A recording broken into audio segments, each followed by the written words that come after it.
मत बहुत खुशी लगुच सुधांशु आउ प्रोड्यूसर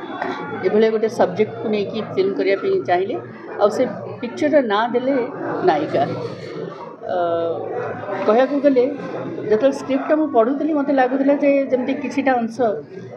जमी आमर गोटे जर्नी थाए फिल्म इंडस्ट्री रे कि गोटे आर्टिस्ट हिसाब से गोटे कलाकार हिसाब से गोटे जर्नी थाए किसी अंश मिसी जाए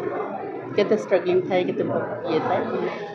तो मु सुधांशु को बहुत कहि कना से होछि डायरेक्टर तार पूर्व फिल्म थिला आश्रम एबे प्रोड्यूसर होछंती रूपेश नायक हाँ सॉरी रूपेश कुमार नायक आ जो writer and screen play director माने डायलॉग्स होछंती शंकर त्रिपाठी तो मु कहि सब्जेक्ट जेतले मते सुनेइले सुधांशु मत बहुत भल लगे कि यहाँ सहज नुहे कहीं यहाँ गोटे बहुत डिफिकल्ट सब्जेक्ट आ मोर जो चरित्रटा ये गोटे डिफिकल्ट अच्छे तो मत खुशी लगुच